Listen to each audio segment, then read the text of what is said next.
Déjà, alors le Conan est assez bien décrit dans les nouvelles.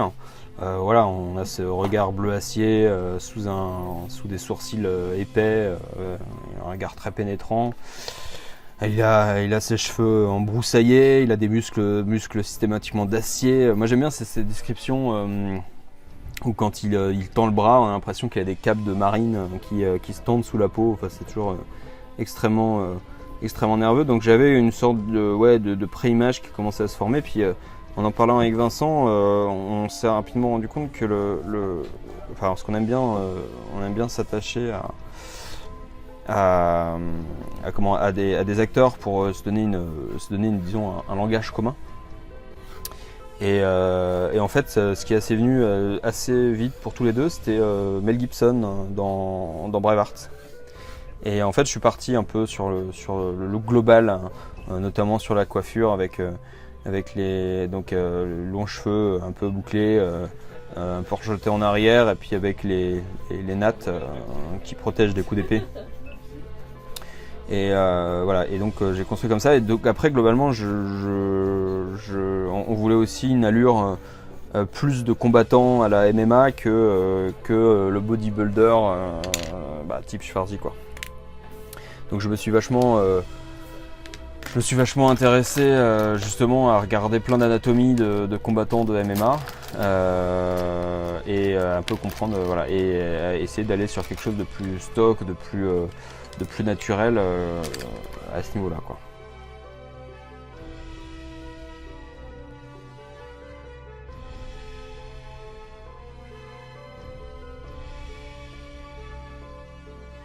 En fait, ça c'est lié aussi à la nouvelle, c'est-à-dire que Conan, c'est ça qui est intéressant, c'est qu'à la lecture on voit assez vite, c'est un gros fan d'histoire, ses influences, qu'est-ce qu'il a voulu mettre derrière pas mal de ses peuples et tout, et en l'occurrence la troupe de mercenaires à laquelle appartient Conan au début de la nouvelle, on sent des inspirations très soldats romains en fait. Du coup, je suis parti un peu sur ces designs-là. Après, on l'a fait un peu évoluer. Je lui ai mis cette cuirasse très noire avec un bras en côte de maille, en étant un peu mixé. J'avais en tête un peu Russell Crowe dans Gladiator. C'était un peu simple et en même temps très efficace, très charismatique. Voilà. Et après, globalement, j'ai enrichi avec le reste de la nouvelle, parce que dans la nouvelle, ils décrivent plein de peuples, plein d'origines diverses. Donc on a dans le royaume de Khoraja, il y a des inspirations très byzantines chez les chevaliers, donc j'ai mis des armures un peu dans ce style-là. Après, même dans certains archers qu'il y a toujours dans l'armée de Khoraja, on a des côtés très arabes, avec les chevaux qui caracolent, les archers avec leurs boucliers ronds et leurs turbans et tout. Et voilà, c'était un peu tout ce mélange-là qu'on a commencé à mettre, et je voulais que Conan soit un peu au confluent de tout ça, quoi. Et de la même manière, d'ailleurs, on a travaillé toujours en allant faire des recherches historiques pour notamment les armées du magicien. On a été chercher des designs chez les pirates de la mer Égée en l'an moins 4000, enfin en moins 2000, moins 2000 avant Jésus-Christ. Il y a des mecs qui avaient des looks très, très particuliers, très marins. On a été chercher aussi des trucs du côté des Égyptiens, évidemment. Voilà. Donc les inspirations étaient multiples et puis au final assez cohérentes.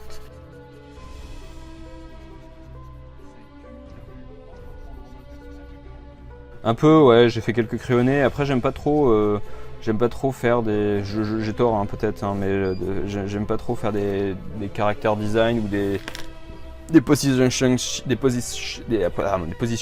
où on fait des turnovers de perso, où on fait plein de versions différentes avec des expressions.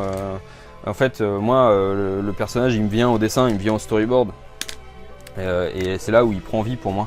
Donc je préfère, c'est à cette étape-là où je le prends vraiment en main. Donc c'est sur un gros mois et demi de storyboard complet de l'album où je le fais vivre, quoi. Je le prends vraiment. Donc au début c'est un peu dur, c'est un peu, voilà, il y a des résurgences d'autres trucs qu'on a fait qui remontent à la surface, puis on finit par bien le manier à la fin, et puis quand on passe à l'ancrage, c'est un peu plus évident. Ça me fait ça systématiquement tous mes albums, quand on regarde un peu globalement ce que j'ai fait. Que ce soit le Roi des Ribauds, et puis bon, même là plus récemment sur RNDI, mes personnages varient toujours un petit peu d'un album à l'autre en gardant la structure générale, mais je finis de toute façon d'album en album par me les approprier de plus en plus, et en fait, comme ils évoluent aussi, ils évoluent graphiquement.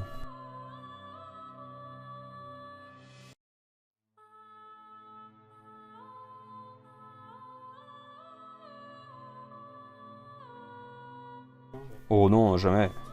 Au final, on garde toujours une trace de ce qu'on a fait en mémoire. Mais j'ai un créneau, moi, c'est jamais m'entraîner à faire des dédicaces, surtout pas. La dédicace, avant tout, c'est un échange avec les lecteurs. On fait un petit profil, tout, qui est le petit cadeau de la fin de dédicace. Si le truc est pas très bien branlé, c'est jamais très grave. L'important, c'est l'album, évidemment. Donc c'est ma philosophie. Voilà.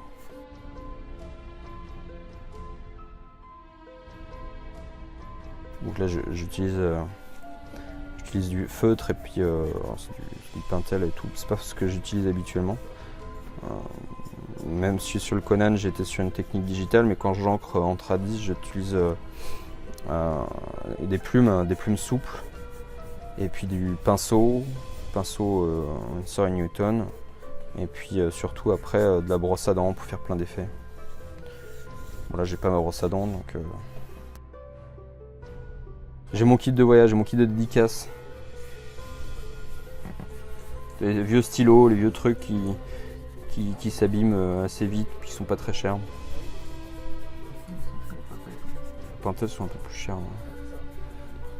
C'est pour ça que j'encre pas sur la longueur avec, parce que au bout de moitié d'album, ils sont tout abîmés. Alors que les pinceaux Winsor & Newton, là, ça bouge pas trop.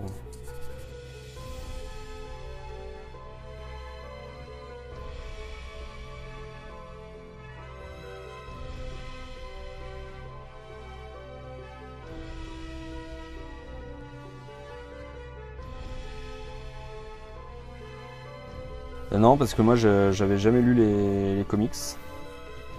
Et au final, j'ai fait le choix de rester vierge de ça. Donc quand on a attaqué le nôtre, je suis resté sur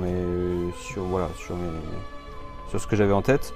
Reste que j'ai toujours eu dans mes références, il y a quelques images de Frazetta évidemment. Bon, mais j'ai pris des références assez larges. J'ai pris des dessins de Catherine Jeffrey John, j'ai pris dans des posings, dans des ambiances, dans des trucs comme ça. Des choses que je retranscris. J'ai même été chercher, mais là c'est pas forcément pour Conan, mais c'est plus pour l'ambiance autour du magicien. Je suis tombé sur des peintures d'un peintre polonais qui s'appelle Beksinski, et qui fait des trucs complètement hallucinants, très cauchemardesques, très très étranges, très matirés aussi dans ses peintures, et je me suis basé là-dessus pour concevoir la salle du trône du magicien qu'on voit à la fin. Donc voilà, les inspirations. Et après, Conan, c'est aussi... là, je me suis réintéressé à des tas de peintures classiques, des concepts de peinture pour des grands films hollywoodiens dans les années 50, des artistes classiques du début du 20e, des mecs comme N.C. Wyatt.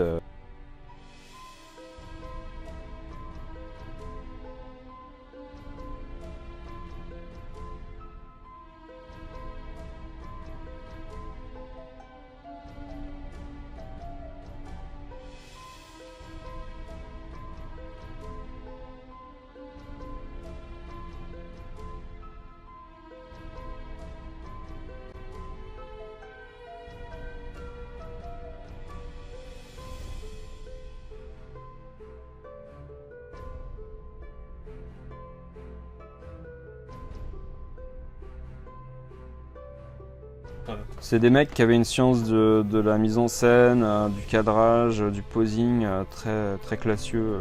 Et ouais, il y a des scènes dans l'album qui sont un peu inspirées de ces types-là, quoi. Je pense que globalement, en tant que dessinateur, c'est toujours intéressant et fondamental de se nourrir de ces types-là et de décortiquer un peu ce qu'ils faisaient, de comprendre comment ils faisaient tout ça.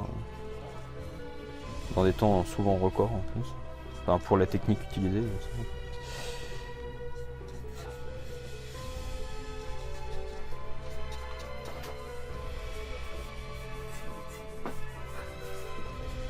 Voilà. Tac.